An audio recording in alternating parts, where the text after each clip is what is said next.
நேற்று எனக்கு ஒரு ஒரு காரியம் நடைபெற்றது. என்ன நடந்துச்சு? ட்ரெயினில் நான் போயிட்டே இருந்தேன். 4:30 மணி ஆச்சுக்கு வழக்கு போல குளிச்ச மாதிரி குளிச்சிட்டேன். ஆனால் உடனே என்ன செஞ்சேன், நம்ம 6 மணிக்கு தான் போய் இறங்க போகிறோம் அப்படின்னு சொல்லிட்டு நான் நம்ம ப்ரேயர் குரூப்பில் ஜாயின் பண்ணிட்டேன். பிரதரை கூப்பிட்டேன், கனெக்ஷனில் இருந்தேன், ஜோ பண்ணிட்டு இருந்தாங்க. நான் மறந்துட்டேன், என்னையே மறந்துட்டேன். கொஞ்ச நேரம் கழித்து பார்த்தா திடீர்னு ஒரு ஃபோன் கால் வருது. என்னை அழைத்து செல்வதற்கென்று ஒரு சகோதரன் வந்து ஆயத்தமாக வரணும். உடனே அவன் சொல்கிறான், சார் உங்கள் ட்ரெயின் போயிடுச்சுங்கிறாங்க, நீங்கள் எங்கே இருக்கிறீங்க? அப்போது நான் பார்க்குறது போயிடுச்சுடா, இன்னும் வரவே இல்லையே, நான் இங்கே இன்னும் ட்ரெயினில் தான் உட்காந்துருக்கிறேன் அப்படிங்கிறேன். உடனே அந்த சகோதரன் சொல்கிறான், காட்பாடி ஸ்டேஷனை விட்டு கடந்து சென்று விட்டது. அப்போ நீங்கள் ட்ரெயினில் தான் இருக்கிறீங்கன்னா உடனே நான் செக் பண்ணேன், பார்த்தேன் அந்த ட்ரெயின் வேறு எங்கேயும் நிற்காது, நேரம் மெட்ராஸில் தான் போயிருக்கேன். கிட்டத்தட்ட ஒரு 2 மணி நேரம் பயணம். வேறு வழியே இல்லை, இறங்கவும் முடியாது, ஒன்றும் செய்ய முடியாது. நேராக பெரம்பூரில் போய் 2 தீர்மானம், ஒன்று பெரம்பூரில் இறங்கணும், இல்லை மெட்ராஸ் சென்ட்ரலில் போய் இறங்கணும். நான் சில இது காலத்தை கணக்கிட்டு பார்த்தேன். மெட்ராஸ் அங்கேருந்து மெட்ராஸ் போகிறதுக்கு ஒரு மணி நேரத்துக்கு மேலே ஆகும். அங்கே போய் இறங்கி பிளாட்ஃபார்முக்கு வெளியில் வந்து பழையபடி டிக்கெட் வாங்கிட்டு திருப்பி நான் வந்து அடுத்த ட்ரெயின் எப்படி எடுக்கணும் அப்படிங்கிறத யோசித்து வைக்கும்போது எல்லா ட்ரெயின்களும் கடந்து போயிருக்கு, என்னை விட்டு கடந்து போயிருக்கு. அடுத்து ட்ரெயின் வந்து எப்போ இருக்குன்னா 1 மணிக்கு மேலே தான் எனக்கு ட்ரெயின் கிடைக்கும். அப்போ யோசித்தேன், சரி இது அப்போ அங்கே போகக்கூடாது, நம்ம 1 மணி நேரத்துக்கு முன்னாலே இறங்கிடுவோம் அப்படின்னு சொல்லிட்டு இறங்கினேன். அந்த 1 மணி நேரத்துக்கு முன்னாடி இறங்குற அந்த நேரத்தில் கிட்டத்தட்ட 4-5 ட்ரெயின்கள் கடந்து போயிடுது. உடனே நான் இறங்கி பிளாட்ஃபார்முக்கு போய் உடனே டிக்கெட் வாங்கினேன். அடுத்த ட்ரெயின் எப்போனா 9:45 ட்ரெயின். காலையில் தான் போய் சேர்ந்தேன். 9:45 ட்ரெயின். வேறு வழி இல்லை, வந்து பிளாட்ஃபார்மில் உட்காந்தேன். பிளாட்ஃபார்மில் உட்காந்து மணியை பார்த்துக்கிட்டே இருக்கிறேன், எப்போ ட்ரெயின் வரும். நான் வச்சுருக்கிறது ஒரு ஓப்பன் டிக்கெட், ரிசர்வேஷன் டிக்கெட் இல்லை. எனக்கு இந்த மாதிரி ரிசர்வேஷன் இல்லாமல் போகிறதுனா கொஞ்சம் கஷ்டம். உடனே ஜோ பண்ணிகிட்டே இருக்கிறேன். அவங்க எப்படியாவது ஒரு கம்பார்ட்மெண்ட்டில் ஏறணும், அது ஒரு ஏசி கம்பார்ட்மெண்ட்டில் ஏறணும். அவ்வளோ வெயில், அப்படி உஷ்ணமாக இருக்குது, ஏற பயங்கரமாக இருக்குது. உடனே என் பக்கத்தில் வந்து நின்றுட்டு இருந்தார். அவர், நீங்கள் எந்த கோச்சில் ஏற போகிறீங்கன்னு, இந்த கோச்சில் தான் ஏறேன் அப்படின்னாரு. எப்படி இடங்கள்லாம் இருக்குமான்னா நீங்கள் ஏறலாம், நாங்கள் உள்ளே போனால் டிவியார நான் பார்த்துக்கிட்டேன்னு சொல்லி எனக்கு தைரியம் இருக்குது. உடனே உள்ளே ஏறினேன். உள்ளே ஏறி உட்காந்துருந்தேன். ஒரு பையன், ஒரு தெலுங்கு பையன் உட்காந்துருந்தான். அவன் சொல்லி உட்காந்து இருக்குமான்னு கேட்டேன். உட்காந்து போகும் சார், எங்கே போகிறேன்னா அவனும் காட்பாடி போகிறான். அவனும் என்ன மாதிரி தான் வந்து அந்த இடத்துல ஏறினா டிக்கெட் அவனுக்கு இது ரிசர்வேஷன் இல்லாத டிக்கெட் தான். அதை பார்த்தேன் ரொம்ப பேர் அப்படி ஏறி இருக்கிறான். அதே டிடிஆர் வந்தார். நேராக அவர் வந்து நம்மகிட்ட கேட்கறதுனால நம்ம போய் கேட்கணும்னு சொல்லிட்டு நேராக போய் கேட்டேன், சார் இது மாதிரி நான் போகணும், இந்த ஓப்பன் டிக்கெட் தான் இருக்குது, எனக்கு ஒரு சீட் வேணும் அப்படின்னு. அவர் உடனே செக் பண்ணிவிட்டு உடனே என்ன சொன்னார், நீங்கள் 450 ரூபா கொடுக்கணும் எக்ஸ்ட்ரா அப்படின்னா ஏசி. சரி கொடுக்குறேன் அப்படின்னு. உடனே 500 ரூபா கால் இருந்துச்சு, எடுத்து கொடுத்துட்டேன். அவர் ஒரு நம்பர் சொன்னார், நீங்கள் அது போய் உட்காந்துக்கோங்க அப்படின்னு. அங்கே போய் உட்காந்துருக்குறேன். இன்னொரு பையனும் வந்து உட்காந்துருக்கிறான். அவங்க இதே மாதிரி தான் வந்து உட்காந்துருக்கிறான். 2 பேரும் காலையிலேயே பேசிக்கொண்டு சென்றோம். அப்போது என் செல்ஃபோனை எடுத்து ஒரு ரெக்கார்டிங் பண்ணேன். இந்த ட்ரெயினை மிஸ் பண்ண உடனே ஒரு ரெக்கார்ட் பண்ணுறேன். எப்படி நம்ம உலகத்தில் ஏமாந்து போகிறோம். நான் தூங்கிட்டு இருந்தேன், ட்ரெயின் போயிடுச்சுன்னு சொன்னால் வேற விஷயம். நான் என்ன செஞ்சுட்டு தான் இருக்கிறேன், குளிச்சுக்கிட்டு தான் இருக்கிறேன். குளிச்சுட்டு தான் இருக்கிறேன். ஆனால் ட்ரெயின் போனது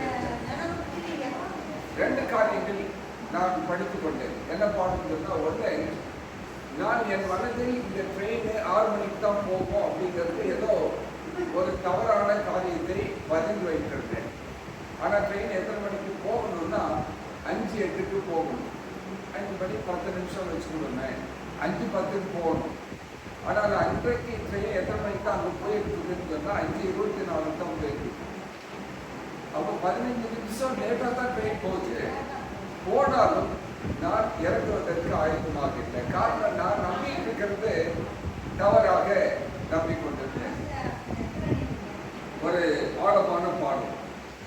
இன்னைக்கு உலகத்தில் நம்ம அப்படிதான் இருக்கிறோம் இல்லையா? சில காரியங்களை நாம் இப்படித்தான் நம்பிக்கொண்டிருக்கிறோம்.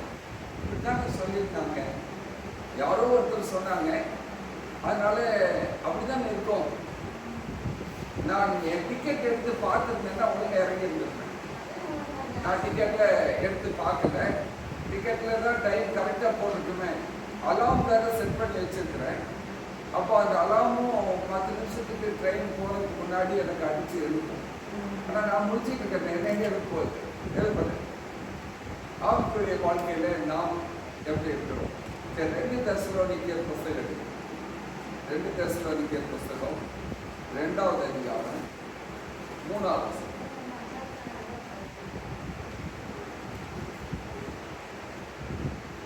எடுத்துட்டீங்களா? 284. எவ்விதத்தினாலும் ஒருவனும் உங்களை மோசம் கொள்ளாதபடிக்கு எச்சரிக்கையாக இருங்கள்.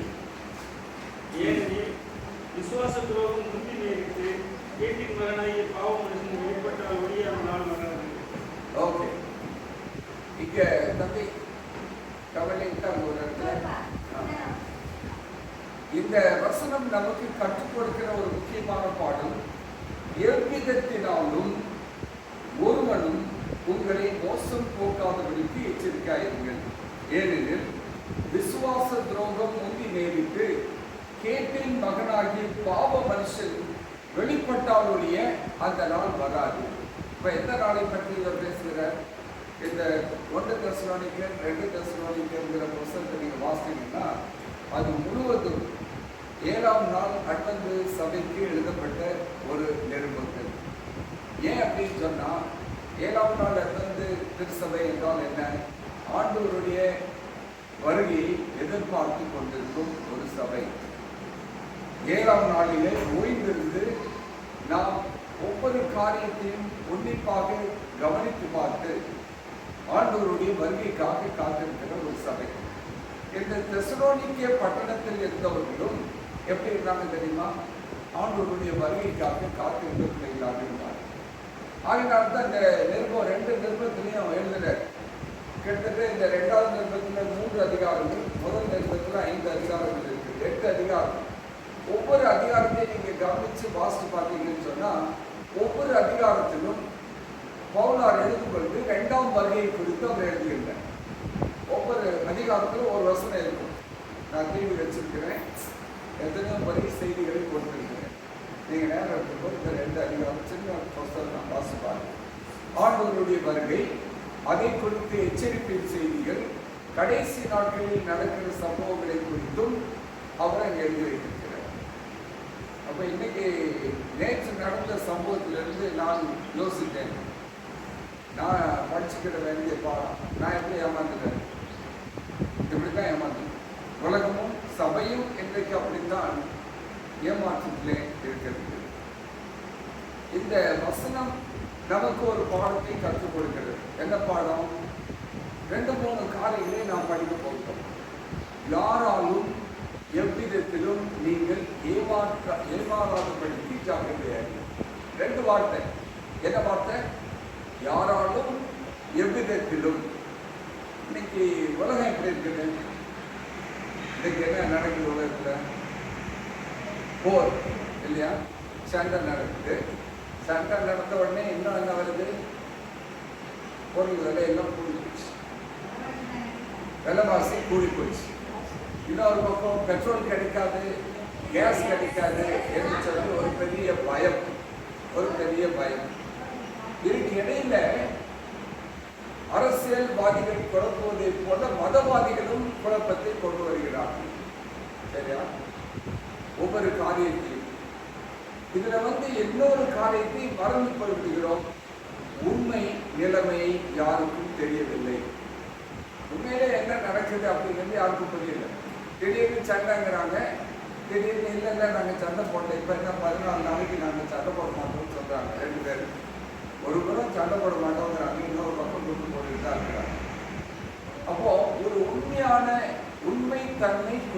இருக்கிறது. சரி, அங்க மட்டும் இல்லை, நம்மகிட்டே அப்படித்தான் இருக்கு. உண்மை தன்மை குறைவாக இருக்கிறது. அப்ப இந்த 4 காரியங்கள் இன்றைக்கு உலகம் நமக்கு சொல்கிற ஒரு எச்சரிக்கை செய்தி என்னவென்று சொன்னால், நாம் ஏமாற்றப்படுகிறோம். எப்படி? திடீர்னு 3வது உலகத்து வந்துடும், இல்லை லாக்டவுன் வந்துடும், ஒன்றும் கிடைக்காது, அந்த சூழ்நிலை வந்துவிடும். அப்படி வந்துச்சுன்னா நம்ம என்ன செய்ய போறோம்? இந்த பயத்தின் பாடி நாம் வாழ்ந்து கொண்டிருக்கிறோம். ஆனால் இந்த வசனம் எனக்கு கற்றுக் கொடுத்த பாடம், ஏனெனில் விசுவாச துரோகம் முன்னிலைக்கு கேட்டின் மகனாகிய பாவ மனுஷன் வெளிப்பட்டால் அந்த நாள் வரும். எல்லாரும் அந்த நாள் வந்துடும், வந்துருச்சு அப்படின்னு தான், இதுதான் முடிவு அப்படின்னு தீர்மானம் பண்றாங்க. இவங்க யாரு? அதை தீர்மானம் பண்ணுவதற்கு இவர்கள் யார்? பிதா ஒருவரை தவிர வேறு ஒருவரும் அறியாது. சரி, மத்தேயு வாங்க. மத்தேயு 24 இயேசு கிறிஸ்து ஒரு வார்த்தையை சொன்னார். மத்தேயு 24வது அதிகாரம் 4வது வசனம். எடுத்துட்டீங்களா? பக்கம் இயேசு அவர்களுக்கு 37வது பக்கம். ஒருவனும் உங்களை வஞ்சியாதபடிக்கு எச்சரிக்கையாயிருங்கள். ஓகே. ஒருவன் இயேசு அவர்களுக்கு பிரேரித்தமாக ஒருவனும் உங்களை வஞ்சியாதபடிக்கு எச்சரிக்கையாயிருங்கள். யார் சொல்றா? இயேசு சொல்றாரு, நான் சொல்லல, வேற யாரும் சொல்லல. இயேசு சொல்றாரு, ஒருவரையும் உங்களை வஞ்சியாதபடிக்கு நீங்க ஏமாந்து போயிடாதுங்க அப்படிங்கிறாரு. உலகத்துல இருந்து அப்படி இப்படி பேசுவாங்க, சொல்லுவாங்க, ஏமாந்துடாது. அப்போ நாம என்ன செய்யணும்? இன்னொரு வசனத்தை வாசிப்போம். வெளிப்படுத்தின விசேஷம் 12வது அதிகாரம் பக்கம் 344 9வது வசனம். உலகம் அனைத்தையும் மோசம் போடுகிற பிசாசு என்றும் சாத்தான் என்றும் சொல்லப்பட்ட பழைய பாவாகிய பெரிய வலுசர்ப்பம் தள்ளப்பட்டது. அது பூமியிலே விட தள்ளப்பட்டது. அதனோடு கூட அதை சேர்ந்த தூதர்களும் தள்ளப்பட்டது. முதல் வார்த்தை என்ன சொல்றது? உலகம் அனைத்தையும் மோசம் போக்குகிற பிசாசு என்றும் சாத்தான் என்றும் சொல்லப்பட்ட பழைய பாம்பாகிய பெரிய வலுசர்ப்பம். இது யார் நம்மளை ஏமாத்துறா? பிசாசு. இது எங்க ஏமாற்ற ஆரம்பிச்சது? ஏதேன் தோட்டத்தில் ஏமாற்ற ஆரம்பிச்சது. எப்படி ஏமாற்ற ஆரம்பிச்சது? ஆதாம் ஏவாளை பார்த்து சொன்னது, உங்க ஆண்டவர் இப்படித்தான் சொன்னாரோ? அவர்கள் சொல்லுகிறார்கள், நீங்கள் இதை புசிக்கும் நாளிலே சாகவே சாவீர்கள் என்று ஆண்டவர் சொல்லியிருக்காரு. உடனே பிசாசு என்ன சொல்லிச்சு? சாவாண்டி. அவர் சொன்ன மாதிரி சாகவே சாவதில்லை. அவர் சொல்றாரு, ஆண்டவர் சொல்றாரு, நீங்கள் சாகவே சாவீர்கள். ஆனா என்ன சொல்றான்? நீங்கள் சாகவே சாவதில்லை. 3வது அதிகாரத்தில் போய் ஆதியாகமத்தை வாசிப்பாரு. நேரம் சாகவே சாவதில்லை. அதை தொடர்ந்து அவர் பேசுகிற காரியம், நீங்க சாப்பிட்டீங்கன்னா உங்க கண்ணு திறந்துடும், நீங்க எப்படி மாறிடுவீங்க? தேவர்களை போல மாறிவிடுவீர்கள். ஆண்டவர் மாதிரி மாறிடுவீங்க. எப்படி ஏமாத்துறோம் பார்த்தீங்களா? இன்னைக்கு உலகம் அதைத்தான் நமக்கு கற்றுக்கொண்டிருக்கின்றன.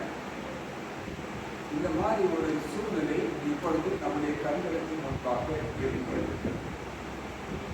நாம் அநேக விதங்களிலே வஞ்சிக்கப்பட்டு கொண்டிருக்கிறோம், ஏமாற்றப்பட்டு கொண்டிருக்கிறோம்.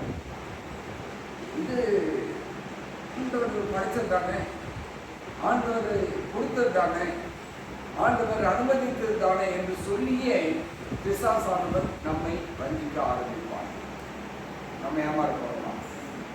அவர் சொல்லிட்டாரு, யாரும் உங்களை ஏமாற்றாதபடிக்கு நீங்கள் எச்சரிக்கையாயிருங்கள்.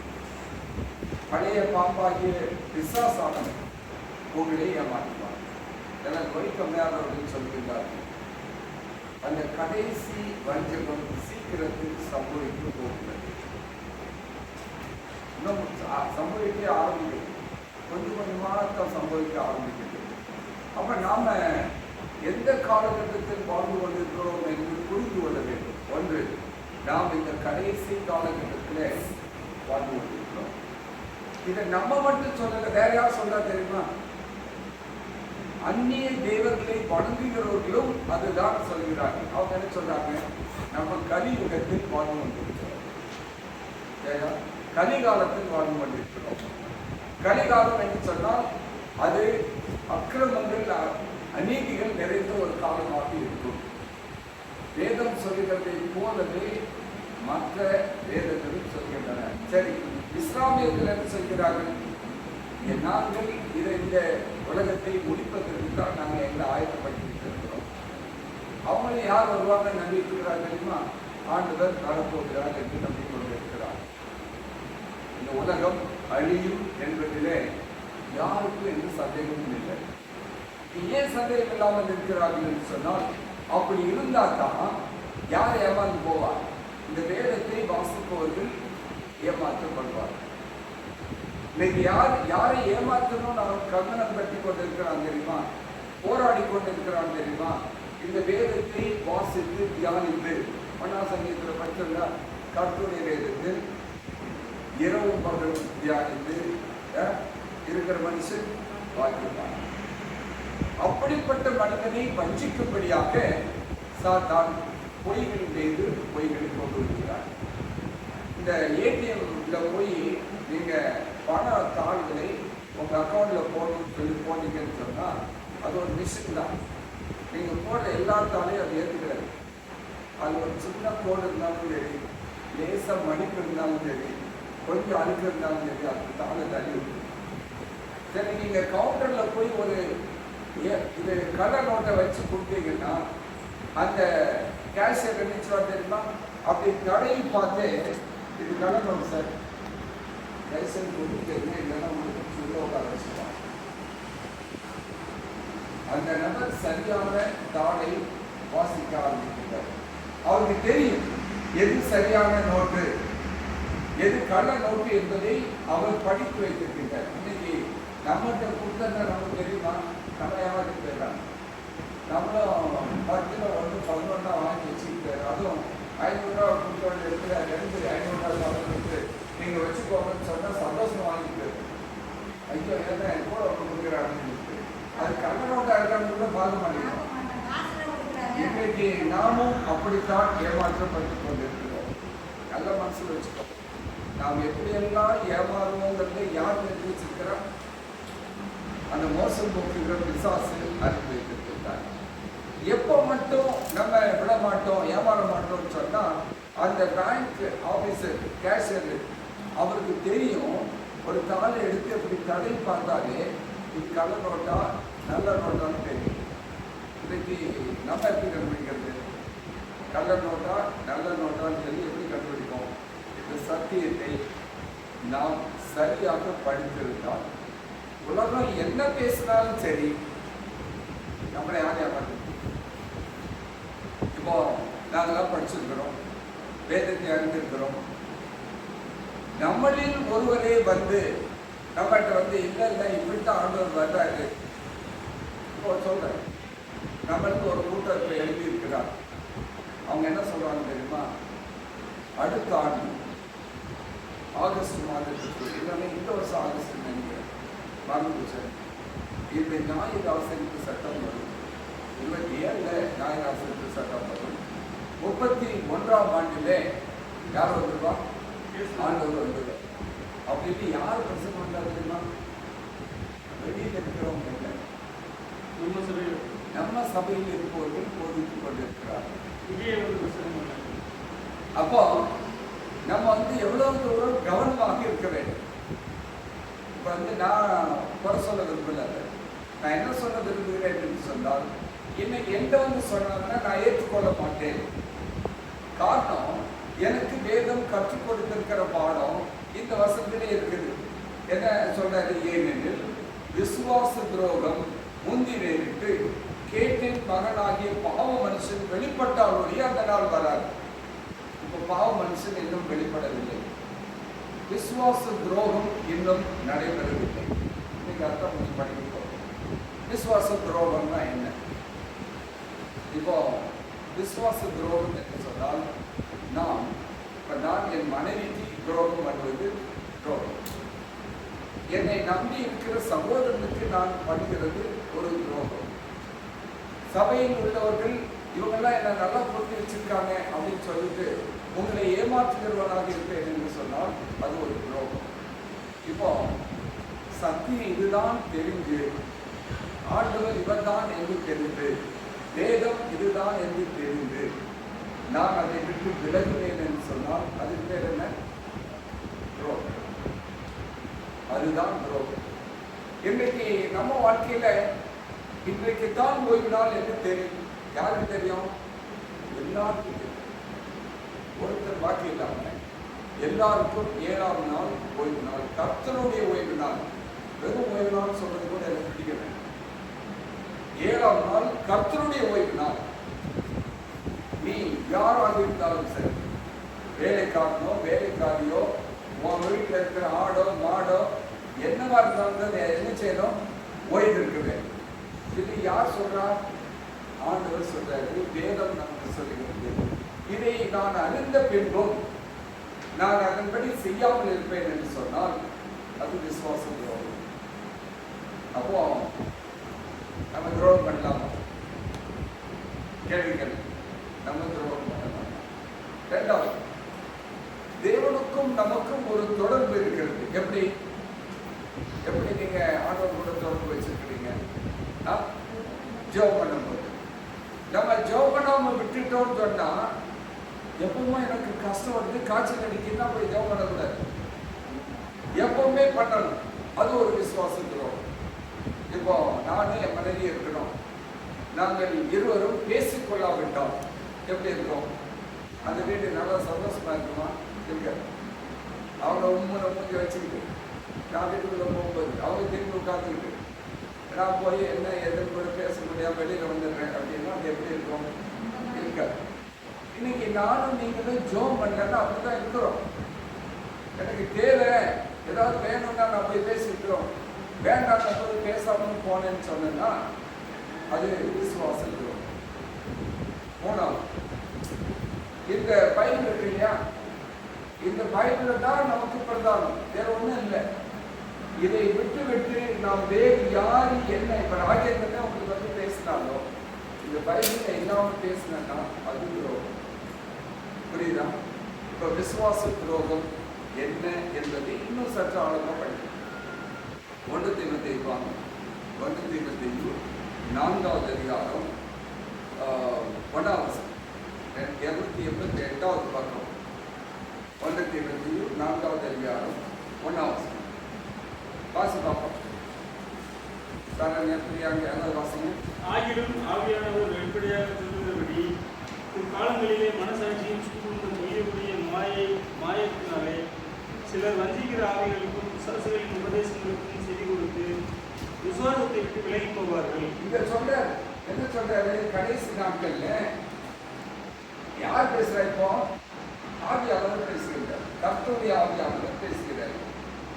வெளிப்படையா சொல்ற, ஒளிச்சு மறைச்சு ராஜேந்திரன் காதலையோ இல்ல அவங்க காதலையோ வந்து சொல்லல, வெளிப்படையா சொல்ற.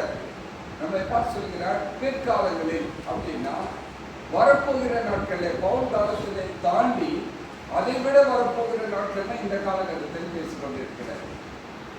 மனசாட்சி சூழ்ந்த பொய்யருடைய மாயத்தினாலே சிலர் வஞ்சிக்கிற ஆவிகளுக்கும் பிசாசுகளின் உபதேசங்களுக்கும் செவி கொடுத்து விசுவாசத்தில் விட்டு விலகி போவார்கள். இப்போ நமக்கு தெரியும், இந்த சர்ச்சுல நம்ம எத்தனை பேர் பார்க்கணும் போகணும் தெரியும். திடீர்னு வர்றாங்க, திடீர்னு காணாம போயிடுறாங்க. ஏன்? விசுவாசத்தை விட்டு விலகி போகிறாங்க. நாம் உள்ள வேலை பார்க்கிறோம், உள்ள படிக்கிறோம்ங்கிறதுக்காக மட்டும் அல்ல, நாம் இந்த சத்தியத்தில் இருப்பதினாலே, சத்தியத்தில் நாடுகிறதுனாலே நாம் என்ன செய்யணும்? இந்த விசுவாசத்தில் நிலைத்திருக்க வேண்டும். அப்ப தேவனிடத்தில் போகாமல் இருக்க வேண்டும் என்று தேவன் விரும்புகிறார். என்ன வசனத்துக்கு ஒரு வாசம்? எபிரேயர் 3வது அதிகாரம் 12ஆம் வசனம், 300வது பக்கம். சகோதரரே, ஜீவனுள்ள தேவனை விட்டு விலகுவதற்கு ஏதுவான அவிசுவாசமுள்ள பொல்லாத இருதயம் உங்களில் ஒருவனுக்குள்ளும் இராதபடிக்கு நீங்கள் எச்சரிக்கையாயிருங்கள். தொடர்ந்து எழுதுகிறார் பாருங்க. சகோதரரே, ஜீவனுள்ள தேவனை விட்டு விலகுவதற்கு ஏதுவான அவிசுவாசம் உள்ள பொல்லாத இருதயம் உங்களில் ஒருவனுக்குள்ளும் இராதபடிக்கு நீங்கள் எச்சரிக்கை. பவுல் வந்து ஆழமா பேசுறார். உங்களுக்குள்ள எப்படிப்பட்ட இருதயம் யாரை விட்டு விலகிறாருங்கிறாரு? ஜீவனுள்ள தேவனை விட்டு விலகி விடாது. ஏனென்றால் ஆண்டவர் நம்மை ஜெபித்ததோடு மட்டுமில்ல, காலையில் சொன்னாங்க இல்லையா, 2 தடவை நம்மை மீட்டு கொண்டிருக்கிறார். ஒரு தடவை நம்ம நரகம் போது, இன்னொரு தடவை பாவத்திலிருந்து நம்மை மீட்டு கொண்டிருக்கிறார். அப்போ அவருக்கு நம்ம போகலாமா? அதுதான் விசுவாசத்தோடு நாம் தேவனை விட்டு விலகாது.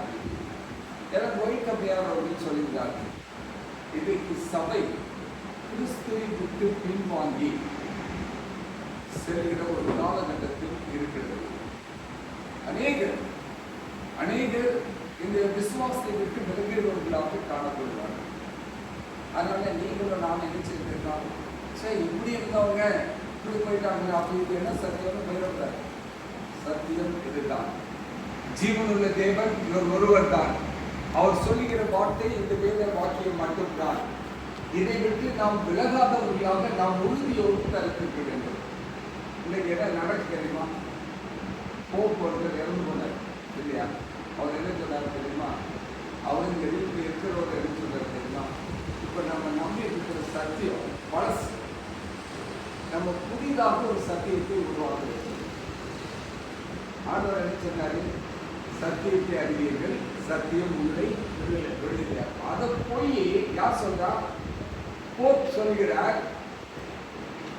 அது பழசு, அது வேண்டாம். நமக்கு தேவனை நம்ம உருவாக்குவோம், அந்த சத்தியத்தை உலகத்தில் பரப்ப வேண்டும்.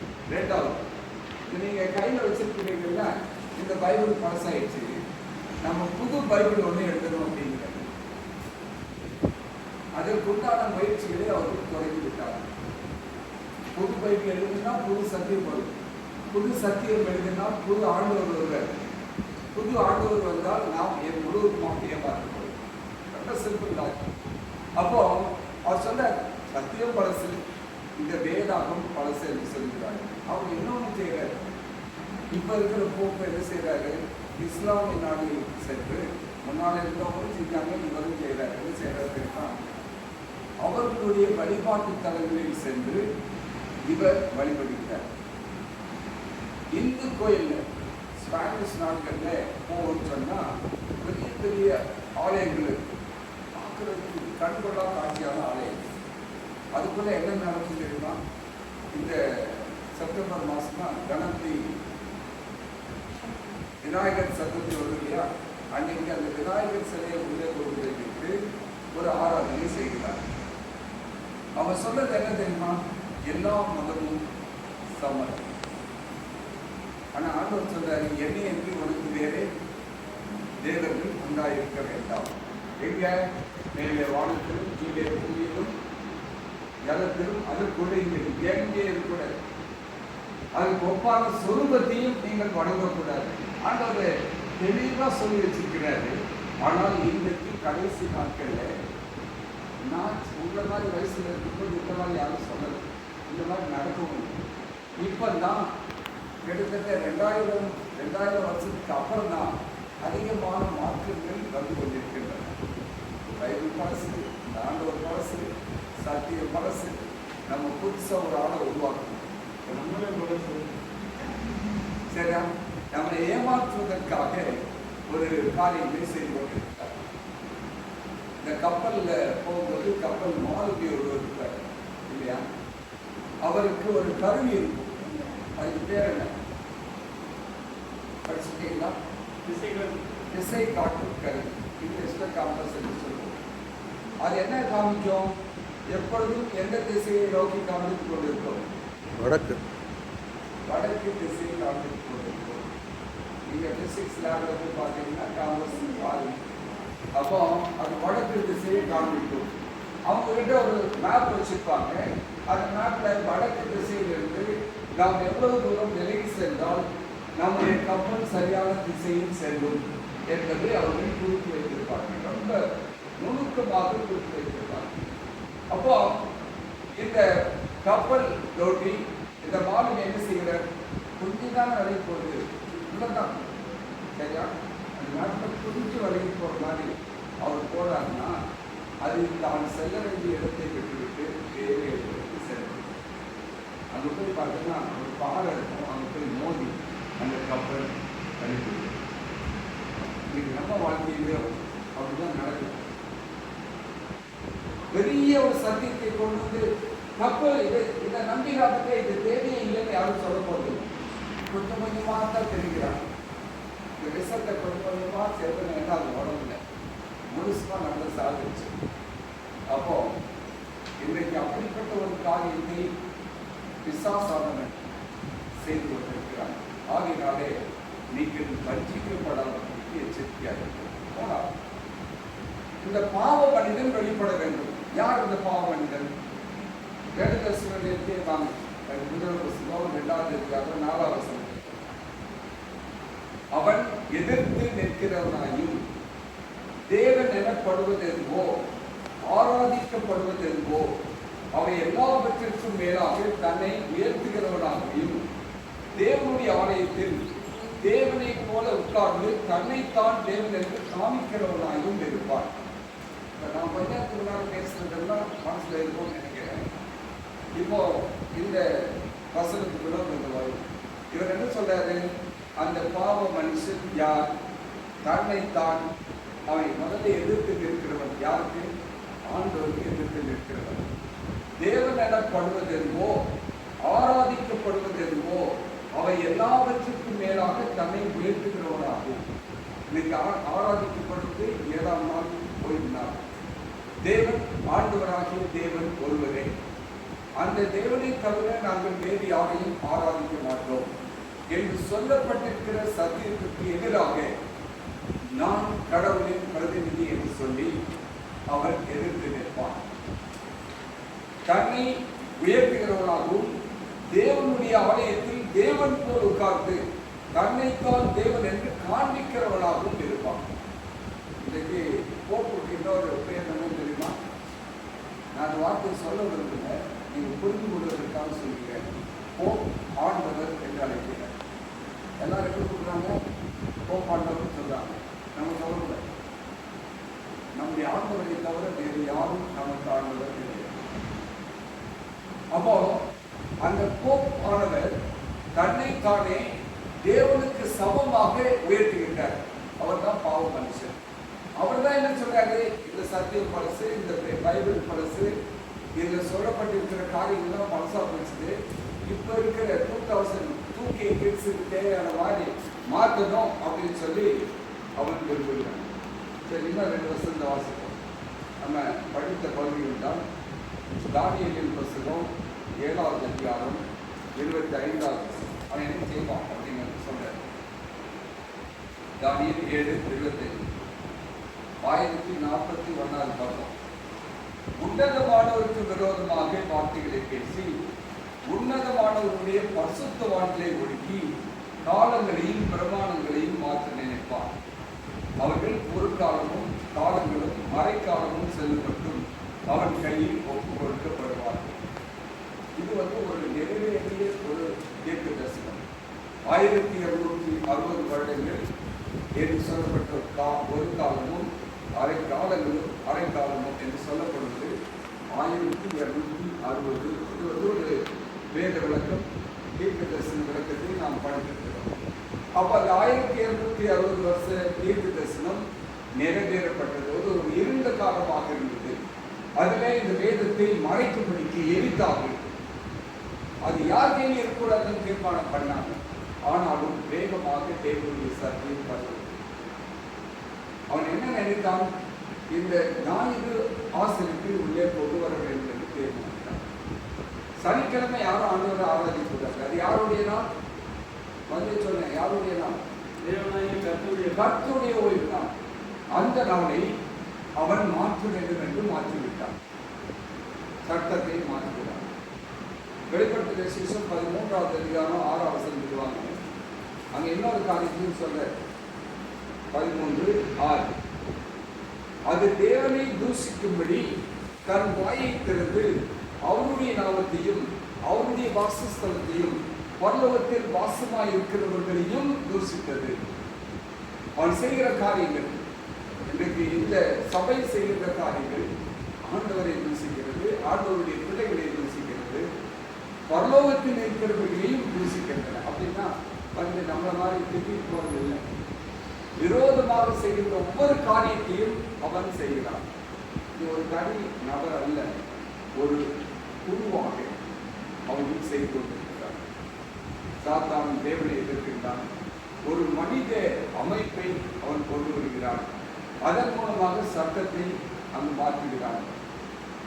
மனிதனை உயர்த்த வேண்டும் என்று விரும்புகிறார். இன்னைக்கு கடந்த வரைக்கும் நேரம் தெளிவாக சொல்கிறார்கள். The Pharisee is the man of sin. இந்த போக்கு மாற்றம் தான் அந்த பாவ மனிதன் என்று விளக்குகிறார். இன்னைக்கு நாம் அதை புரிந்து வைத்திருக்கிறோம். அதை சரியா புரிஞ்சுக்கலன்னு சொன்ன யார் ஏமாறுவதுன்னா நீங்களும் நானும் ஏமாந்துருக்கோம். இதைத்தான் இந்த சத்தியத்தில் நாம் படித்து கொண்டிருக்கிறோம். இன்றைக்கு முதல்ல ஆரம்பத்தில் சொன்னபடி இன்றைய உலகம் எதை சந்தித்துக் கொண்டிருக்கிறது? போர்களை சந்தித்துக் கொண்டிருக்கிறது. எங்க பார்த்தாலும் சண்டை, பொருளாதார நெருக்கடிகள் அதிகமாக இருக்கிறது. எண்ணெய் பிரச்சனைகள், கேஸ் பிரச்சனைகள் இருந்து கொண்டிருக்கின்றன. இதன் மூலமாக சமூக குழப்பங்களும் அதிகமாகிக் கொண்டிருக்கின்றன. அப்போ இதெல்லாம் எதுக்கு ஆரம்பம்? சரி, லூக்கா எழுதின சுவிசேஷம் 21வது அதிகாரம், லூக்கா 21:25. சூரியனிலும் சந்திரனிலும் நட்சத்திரங்களிலும் அடையாளங்கள் தோன்றும். பூமி மேலுள்ள ஜனங்களுக்கு தத்தளிப்பும் இருக்கிறது உண்டாகும். சமுத்திரமும் அலைகளும் முழக்கமாயிருக்கும். இன்னைக்கு இதெல்லாம் நடக்குதா இல்லையான்னு பாருங்க. மத்திய 24வது அதிகாரம் அங்க இன்னொரு சொல்ற, மத்திய 24வது அதிகாரம் 7வது 24:7 கல்வியிலா 37வது பக்கத்தை பார்த்து, ஜனத்துக்கு விரோதமாய் ஜனமும் ராஜ்யத்துக்கு விரோதமாய் ராஜ்யமும் எழும்பும். பஞ்சங்களும் கொள்ளை நோய்களும் பூமி எதிர்ச்சியும் பல இடங்களில் உண்டாகும். இதெல்லாம் இன்னைக்கு நம்ம கண்ணு முன்னாடி நடக்க ஆரம்பிச்சிச்சு. இந்த ரொம்ப நாள் இல்லை, வெளிநாட்டுக்கும் செல்லாது. அப்படி செல்லாதுன்னு நான் சொல்றேன். நானு அடுத்த வருஷம் நியாயராசத்துக்கு சட்டம் வந்துடும், 31 ஆண்டவர் வந்துடுவார்னு சொல்றதுக்கு எனக்கு எந்த அதிகாரம் இல்லை. ஆனால் ஆண்டவர் வருவார் என்று சொல்வதற்கு தேவன் எனக்கு ஞானத்தை கொடுத்திருக்கிறார். இன்றைக்கு இந்த உலக போர்களினாலே விலைவாசிகள் உயர்ந்து கொண்டிருக்கின்றன. பெட்ரோல் விலை கூடிச்சு, கேஸ் விலை கூடிச்சு. இன்னைக்கு ஆட்டோக்காரன் இந்த கேட்கிற இருக்காங்க, அங்கேருந்து வீட்டுக்கு போகணும்னா 400 ரூபா கேட்குறாரு. கார் எடுத்தாலும் 400 ரூபா இருக்கும். இல்லை, அங்கே ஸ்டேஷன்லேருந்து எங்கள் வீட்டுக்கு வருது. காரில் வந்தாலும் 400 ரூபா, ஆட்டோவில் வந்தாலும் 400. சொல்கிறாரு, சார் கேஸ் என்ன வரைக்கும் விற்கிட்டு இருக்கா சார், நாங்கள் ஓட்ட முடியும். மற்றபடி இப்போ எல்லாருக்கும் என்ன பயம் வந்துச்சு? ஒருவேளை லாக்டவுன் இருக்குமோ, பொருள் வாங்க முடியாமல் இருக்குமோ அப்படிங்கிற பயம் அதிகரித்து கொண்டே இருக்கிறது. இது வெளிப்பட்ட தேசத்துன்னு சொல்ற, பொருட்களை வாங்கவும் விற்கவும் முடியாதவர்களுக்கு ஒரு காலம் வரும். 13வது அதிகாரம் 16லிருந்து 17 வரைக்கும் வாசிப்போம். இது எப்போ வரும்? என்றைக்கு ஞாயிறு சட்டம், ஞாயிற்றுக்கிழமை தான் நீங்கள் ஆராதிக்கணும், வேற நாள் ஆராதிக்க கூடாது என்ற ஒரு சட்டம் வரப்போகிறது. அது எப்போ வரும் தெரியாது. கிருபையின் காலம் முடிவடைவதற்கு முன்பாக இந்த சம்பவங்கள் நடைபெறும். ஞாயிறு சட்டம் வந்துச்சுன்னா தொடர்ச்சியாக எல்லா சம்பவங்களும் நடந்து முடிந்துவிடும். ஆண்டவராக இயேசு கிறிஸ்து வந்துவிட்டார். அப்போ இதுவே இந்த மாதிரி தான் அவங்களை கூப்பிட்டு வாங்க சொல்லிட்டு சொல்ல முடியாது. யார் விரும்புகிறார்களோ அவர்கள் தான் வர வேண்டும். இப்போ செல்போனில் எல்லாரையும் கூப்பிட்டு செய்தி அனுப்புகிறோம் இல்லையா, அதற்கு ஒரு தடை சட்டம் வருகிறது. மதத்தை குறித்த எந்த காரியங்களையும் நீங்கள் அனுப்பக்கூடாது என்று தடை கண்டுபிடிக்கிறது. எந்த விதமான உங்கள் வீட்டில் ஜபம் கூட வச்சா கூட போலீஸ் அனுப்பியிருக்காங்க. இன்னும் வந்தால் போனால் உங்கள் ரூமில் நீங்கள் ஜோப் பண்ணால் கூட ஏன் ஜோப் பண்ணுறீங்கன்னு கேட்க சொல்லுவாங்க. அப்போ நம்ம எவ்வளோ தூரம் நாம் கவனம் உள்ளவர்களாக இருக்கிறேன். தேவனுடைய கட்டளைகளுக்கு விரோதமாக இந்த சட்டங்கள் வரப்போகிறது. நாம் எப்படி இருக்கிறோம்? சரி, இன்னொரு காரியத்தை சொல்லி நாம் முடிச்சிருக்கோம். வெளிப்பட்ட விசேஷம் 14வது அதிகாரம் 12வது 14-12 என்ன வாசிக்கிறோம்? தேவனுடைய கற்பனைகளையும் இயேசுவின் மேலுள்ள விசுவாசத்தையும் காத்துக் கொள்கிறவர்களாக பரிசுத்தவான்களுடைய பொறுமை இதிலே விளங்கும் என்று கூறினார். இதுதான் யார் தெரியுமா? கடைசி கால சபை, விசுவாச சபை. அதில் இருக்கிற விசுவாசிகள் தேவனுடைய கற்பனைகளையும் இயேசுவின் மேலுள்ள விசுவாசத்தையும் விடாதவர்களாக பொறுமையோடு காத்துக் கொள்கிறவர்களாக இருப்பார். என்ன நடந்தாலும் சரி, என்னை சுற்றிலும் நான் ஆண்டவருடைய கற்பனைகளை கைக்கொள்கிறேன். ஆண்டவர் மீது வைத்திருக்கிற விசுவாசத்தை நான் விட்டுவிடப் போவதில்லை. எனக்கு இதுதான் வேதம், இதுதான் எனக்கு வெளிச்சம், இதன் பாதையிலே நான் நடக்கப் போகிறேன் என்று ராஜேந்திரனே வந்து உங்களுக்கு திருப்பி ஏதாவது தப்பா சொன்னா கூட நீங்க என்ன சொல்றீங்க சொல்லணும் தெரியுமா? தப்பு சார், நாங்க பைபிள்ல நீங்க சொல்லி கொடுத்தது இதுதான். இன்னைக்கு வந்து நீங்க தப்பா சொல்றீங்க, நாங்கள் ஏற்றுக்கொள்ள மாட்டோம். அந்த அளவுக்கு நாம் உறுதியாக இருக்க வேண்டும். அப்பதான் ஏமாறும். தங்கம் இதுதான் தங்கம் நீங்க நல்லா புரிஞ்சு வச்சுக்கிட்டாக்கா உங்களை யாரும் வேற ஏதாவது இமிட்டேஷன் கோல்டு கொடுத்து ஏமாற்ற முடியாது. அதை வாங்கிட்டு போய் நம்ம ஏமாறும். இன்றைக்கு நாம் ஏமாற்றப்படாதபடிக்கு நாம் கட்டளைகளில் நிற்க வேண்டும். கட்டளைகளை காக்கப்பட வேண்டும். 10 கற்பனைகள் நம்முடைய உள்ளத்திலே உறுதியாக இருக்க வேண்டும். அதை விட நாம் இயேசுவின் மீது கொண்டிருக்கிற விசுவாசம் மிகவும் உறுதியாக, என்ன வந்தாலும் சரி, எது நடந்தாலும் சரி, நான் ஆண்டவரை மட்டுமே விசுவாசம் கொள்கிறேன். 3வது, இந்த சத்தியம் தான் உறுதியான சத்தியம், வேற சத்தியமே இல்லை. அநேகர் வந்து அநேக காரியங்களை சொல்லுவார்கள் நமக்கு, ஆனால் நான் எதையும் பற்றி கொள்ளப்போம் யோசிப்பாங்க.